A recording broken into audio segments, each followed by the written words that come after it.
The Dallas Stars PK got off to a rough start this season, but lately they're finding a groove. How did they turn the corner? We'll look into that. Also, Thomas Harley and Nils Lundkvist are skating once again. Plus, can the Dallas Stars slow down a young, high-flying San Jose Sharks team?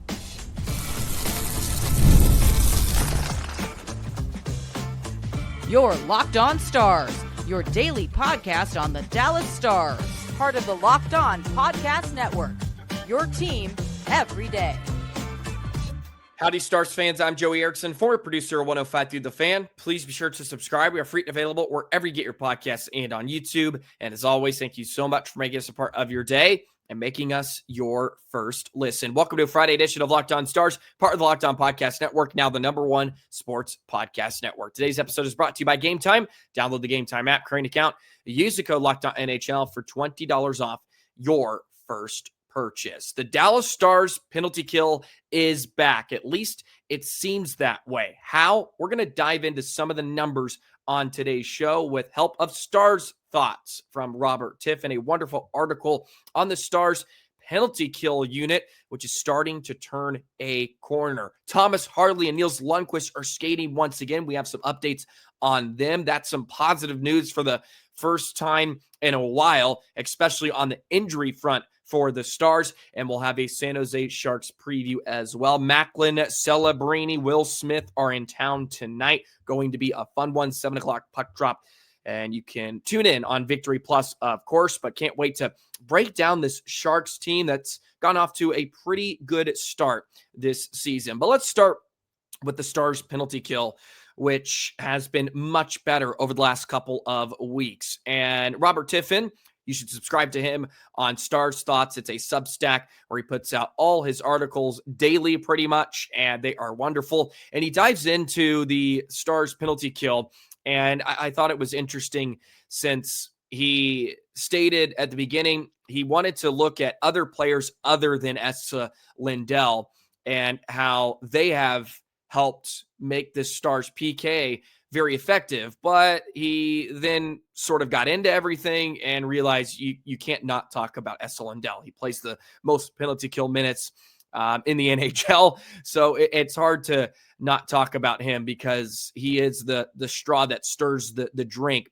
on that side of special teams for the Stars. But over the last 13 games, the Stars penalty kill has held opponents to just 3 power play goals in 41 opportunities, a conversion rate of 7%. Alain Nazardine's group went a perfect 11 for 11 in 5 games in mid-November before falling into a slump against Vancouver and Calgary, where they allowed 3 power play goals on 11 chances. But they apparently took those 2 games personally, he says, because since that Calgary game, which featured that major power play on Mikko Rantanen's hit, they've gone 6 more games without conceding over 19 penalties taken. So that's led to a jump from 70% to 80% on November 8th, since November 8th, actually, which is less than a month later. So from 70% to 80%. Now, he mentions that the goaltending's been a big part of that, but it's also been the Stars' ability to reduce shot on goal and shot attempts. So the Stars have executed a 20% reduction in the shot attempts and shots on goal they allow while shorthanded since November 8th, a number reflected in similar drops in scoring chances and high danger shots allowed. Unsurprisingly, that's led to a surge in the shorthanded goaltending. So the save percentage for the Stars from games 1 through 15, 79.7%, 16 through 28, 94.2%. So by not allowing a lot of shots or high danger opportunities, it has therefore correlated to much better goaltending on the PK. And DeSmith and Otter deserve a lot of credit for this too. They've been outstanding as of late, especially Casey DeSmith. Otter has been hit or miss at points this season. But the one thing I've seen from the Stars PK from now that we maybe didn't see earlier in the season is just an overall aggressiveness. I think they are a lot more aggressive to attack the puck carrier. If they make a mistake, They are doing an excellent job of taking passing lanes away. And in this article, Robert put some clips in there, which are excellent to demonstrate what the Stars are doing. And a lot of it is Esa Lindell. You see his work along the walls. There's a clip in the article where it's Oscar Beck down low, protects the puck away from a couple of defenders, and he's able to slip it to Esa Lindell instead of just driving it around and out. You see that a lot where you just fling pucks around the wall. Well, 85 to 90% of the time, there's a defenseman that's waiting on the blue line along the wall to pick that pass off and hold the zone. But in this one, it shows Beck, he fakes that kind of horseshoe attempt, and he holds on to it, then slips it to Lindell, who's able to clear. And Esa Lindell is one of the best at this, probably the best on the Stars, because even Miro can have some issues, and Miro's much more fleet-footed. But Esa Lindell specifically, when he gets the puck on his stick on the PK, he's so good at reading the situation, seeing what's in front of him, and making the right play instead of just flinging it up the wall and basically sending a prayer to try to clear. Lindell's always great. He peeks up, looks at what's in front of him, and he's able to make the right play, which is great to see. Blackwell and Steel, he highlights, are also two of the best penalty-killing forwards in the league, both ranking in the top 15 in goals allowed amongst all forwards to play at least 50 minutes on the penalty kill this year. And there's this awesome clip of Steel and Blackwell working together. They have to move up and down. This was against New Jersey. And we all know New Jersey had a couple power plays in the game. They did not allow a single shot on goal. I didn't point that out in the game recap. Stars did not allow a single shot on goal on the two power plays that New Jersey had. But in this clip, you see Steel and Blackwell working together low to high. Blackwell actually had to go down to the crease to mark Jesper Bratt, who was waiting for a backdoor pass. He took that away. Then he had to get back up high to defend the New Jersey Devils power play quarterback at the time, which I think was Heischer on this one. It may have been Nemec, but just really strong work away from the puck. It's not always what the Stars are doing on the puck, but away from the puck specifically, which makes them so good. And we know the energy that Blackwell and Steel can bring. They are just phenomenal and have been great. Along with, Oscar Beck, who's getting a lot of time. Miro Heiskanen is getting a lot more time this year, and they've been great. There's a great statistic here where it says Lindell has led the league in PK time per night in the entire NHL so far this season, being one of only two defensemen to top 100 minutes on the kill. Lindell is still in the top half of all defensemen to play at least 50 PK minutes this year in terms of goals against per hour, ranking 36th of 77. Miro is even higher at 26. So they are playing a heavy workload on the PK. And for them to rank that high is impressive. And he points that out here. There's a great graph in here. It just shows the amount of PK time the defensemen for the Stars are getting. Lindell and Heiskanen are just like miles away from everybody else. Like Faksa is the next closest forward. He, of course, he takes a lot of draws on the PK, and he blocks a lot of shots along with Lindell. So the Stars PK is finding a groove, and we have to give credit to Alain Nazardine and Esa Lindell, of course. And Miro, I think he's doing an excellent job. And I stated it the other day on one of our episodes, and I want to go back and see if I can find the tweet. It was from David Castillo. The unit of Lindell, Miro, and I think somebody else was included. I think it was Steel and Beck. I could be wrong, or Steel and Blackwell had only allowed one power play goal all season long as a unit. So they have really shut the door on the opposition. And New Jersey had a good PK. They're a good power play, top 10. There are playing teams with very good power plays lately, and they've been able to shut it down, which is huge. You combine that with the Stars power play, which has been hot, although last two games has been a bit awful. They've been much better on special teams as a whole. And over the last couple of years, it's just been sort of a staple of Stars hockey. They are going to be like top 10 in power play percentage and PK. Off to a rough start, which has hampered that, but the Stars now sit 17th, which is pretty good, 80%. I feel like they're going to claw their way back into the top 10 because they haven't changed much. They didn't even change their coaching staff on this side of special teams. Elaine Nasreddine was kept, and he had it under DeBoer. So they are finding a groove once again, starting to turn a corner, and that's huge. And I think it's also interesting how they're not even putting a ton of stress on their goaltenders doing it. They're actually limiting shots, limiting some of those high danger chances. But as always, please go read Stars Thoughts in full. You can subscribe to it. It's wonderful, wonderful stuff from Tiffin. Appreciate him putting out all this great stuff. And I love looking at the clips. I wish I could show some of them, but copyright issues and whatnot.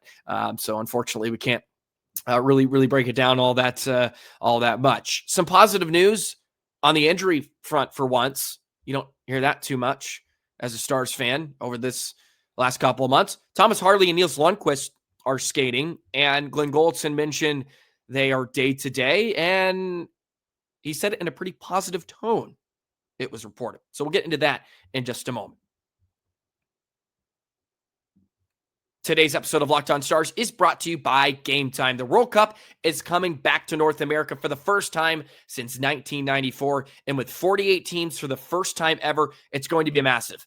But let's be honest, getting tickets can be so hard. That's why the Game Time app is clutch, finally giving fans a real advantage when it comes to snagging seats. With Game Time, you can track price drops in real time, get alerts when great seats open, and buy tickets the moment they hit the app. It puts the power back in your hands and makes going to the World Cup realistic instead of impossible. There's going to be World Cup games at Dallas Stadium, they're calling it. It's AT&T Stadium in Arlington, Texas.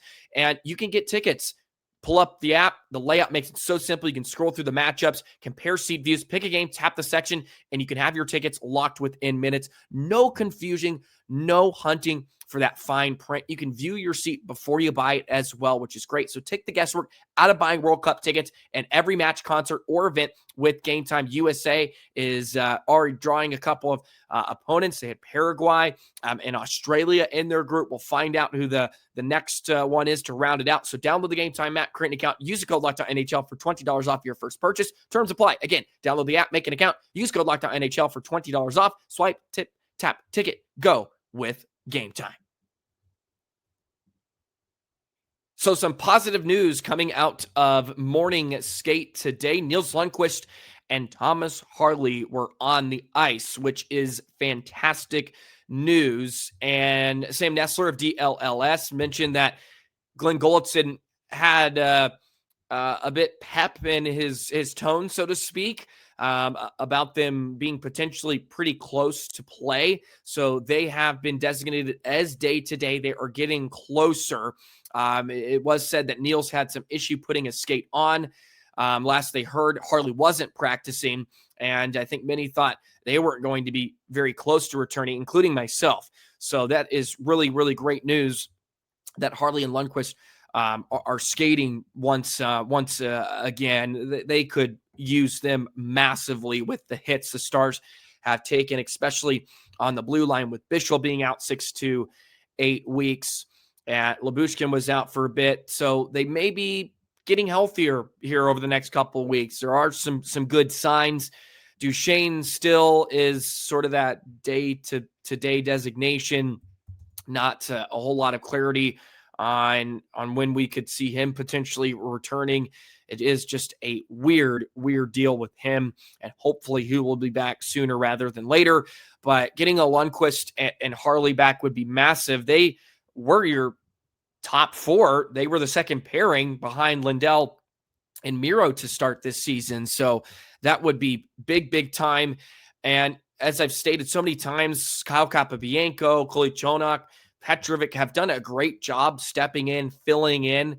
So if the Stars can get those two back and you add the depth on the blue line, if the Stars are pretty healthy, you're thinking, man, it's a pretty strong group, a solid group, that you had a couple of guys like Capobianco, Kolyachonok, and Petrovic just over the last couple seasons were AHL guys, are playing effective minutes for you in the NHL.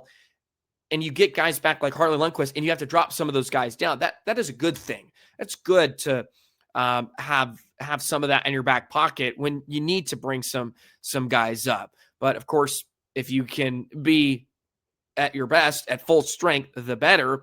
But also not have to worry about, hey, if this guy does go down, we have solid replacements.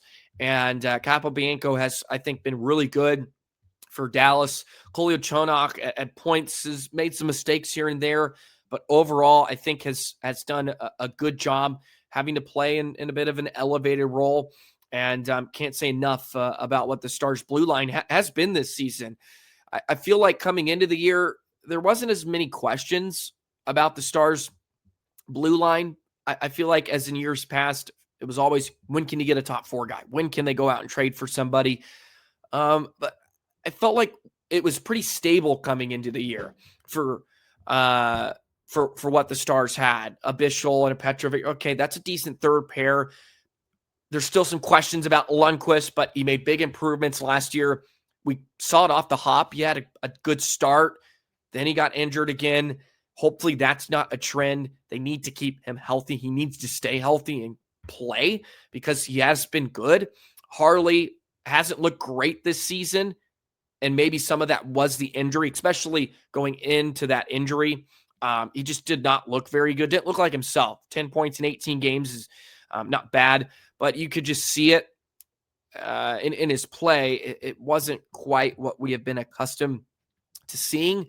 So if he comes back fully good to go, and Lundkvist, okay, that's a good top 4. Lindell, Miro, you have a Lundkvist, Harley, and maybe if Lundkvist, when we go a couple months down the road, not bearing it out, it looks like Bichsel you're going to get back before the end of the regular season.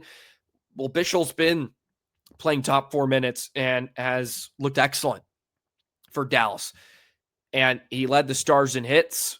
He's their most physically imposing defender. So you get him back. Then if you had to move Lundkvist down to your third pair, well, you do trust him a bit more. And he can play in some high leverage roles if you need him. But if you need to drop him down, you can do that too. There's just a lot more variety and a lot more stability for Dallas with the group they have now, which I feel like a couple years ago, it's just like, well, they have to go out and get a top 4 guy to really be a true contender. I don't necessarily feel that way this season. They could use a solid piece. They could use a top 4. I mean, every team could. If you could, that'd be great. But even like I recall like a Ben Lovejoy from a few years ago, during that run, they went out and brought him in, like a guy like that, just a stout, physical sort of veteran guy. You could never really have too many of those. But at this point, it seems like with the Sagan injury now, Duchesne, there's being some weirdness there. You probably want to find like a middle 6 forward to come in and help you out, because if your defense is fully healthy, you like what you have there, I think, in a lot of ways. So hopefully they can continue to keep that going. Same lineup tonight for Dallas. Jake Ottinger is in net as well. That is coming out of morning skates. So same lineup. Bastian will be back in. I think Bastian's been excellent. He just comes in and does his job. He throws his weight around. 41 hits in 18 games this season. He's tied with Petrovic. Blackwell 42, but Liam Bichsel leads the pace at 85. But Bastian, for not playing every day, having 41 hits is impressive. So he trades paint, and I thought that actually had a couple of really nice shifts in New Jersey, playing against his former club, and has been a nice addition this season for Dallas. And I said it when they did it. I applauded Dallas for bringing in somebody like him, because I always complained last season. I felt like Stars have too many of the same guys, same style, same archetypes. So I was like, I like this move to get a guy that's, brings a physical presence, and it's not a guy you're asking to give you offensive production. Like, he is there to forecheck and be a fourth line checking winger. And he's been that. He's been that guy. He knows his role, and he's done an excellent job of executing that. So I think it's been a really just solid signing for Dallas this season. Let's preview the San Jose Sharks. Macklin, Celebrini, the young guns in town. Going to be a fun, thrilling matchup, as it usually is, between the Stars and Sharks, who have had a lot of success against San Jose lately, but it hasn't come without some crazy comebacks. But now this is a team that's looking to win instead of just trying to be competitive. Let's preview the Sharks in just a moment. Today's episode of Locked On Stars is brought to you by Monarch Money. Let's be honest, the holidays are amazing, but they can get overwhelming fast. Travel, gifts, parties, year-end expenses. It's really easy to lose track of your money this time of year, and that's exactly why Monarch has become such a game changer. If you want to keep your finances under control this holiday season, you need to be using Monarch, rated Wall Street Journal's best budgeting app of 2025. Monarch is an all-in-one personal finance tool that brings your entire financial life together in one clean, simple dashboard. The holiday spending category can become a lifesaver. You can see exactly what's left in your gift and travel budget in real time. In minutes, you can check your net worth, link all your accounts, keep track of contributions before deadlines. I've been spending a lot of money lately on some gifts for the family. I've tried to get it done early, and I like to think like 95% of it is already done. But I looked at my bank account. Woo, okay. It's getting pretty crazy right now. I'm spending quite a bit. Good thing I'm working. I'm trying to work my butt off, but Monarch will allow you to keep everything in style. It has visual dashboards, keeps everything organized for you. It's about just being financially secure. So don't let financial opportunities slip through the cracks. Use code LOCKEDONNHL at monarch.com in your browser for half off your first year. That's 50% off your first year at monarch.com with code LOCKEDONNHL. San Jose versus Dallas. Going to be a real exciting matchup at the American Airlines Center. San Jose 5-5 in their last 10 games. Macklin, Celebrini among the league leaders in scoring this season. 26 assists, leads the NHL. They also have Will Smith, who has 27 points in 28 games, and your veterans like a Tyler Toffoli, who's been great. Ty Dellandrea, former star. They just have a good mix. And this year, they've taken a big step. They're 13-12-3 this season. That is fourth in the Pacific Division. They are coming off a tough loss to Washington, 7-1. And they cooled off since the beginning of the season, which was to be expected. They may be ahead of schedule if you looked at them coming into the year. I don't think many thought San Jose would be competing for a wild card. That's a big step for them. And their goal differential is -13. However, they have been really bad on the road, which is sort of I think a sign of young teams. They're 4-7-0 on the road. They've been actually very good at home, but they've given the Stars fits over the last couple of years. Although the Stars have been on the right side of a lot of those results, think back over the last couple of years, Stars would get down 3-0, 6-3, and they would have to come all the way back and win in thrilling fashion. But they have won their last 6 meetings against San Jose. This is the first of 3 matchups this season. Stars are 77-51-14 all time against San Jose, 38-24-8 at home. So they have been great. They have won their last 4 games played at the American Airlines Center against San Jose. Robertson has been great against the Sharks. They've been fruitful. So is Wyatt Johnston. He's been very fruitful. He has 13 points and 7 goals in 5 games against San Jose in his career. Robertson has 7 goals, 14 points in 9 games. So the Sharks have been fruitful, but they have good young net minding. Having a great season is Yaroslav Askarov. He was dealt to San Jose from Nashville. Remember, he was a backup to Pekka Rinne for a couple years. They were looking for him to kind of make the jump. He's had a decent season, 905 save percentage, 3.15 goals against, 10-7 and 1 record. Very similar to the Ducks in a lot of ways. They can play with pace and tempo, which we saw the Ducks give Dallas some fits when they were in town about a month ago. So this is a team the Stars have to be ready to play. They still have a bit of that naivety, right? They're always in games. They are not just going to wither away. And teams that can play fast, I feel like give the Stars some troubles this season.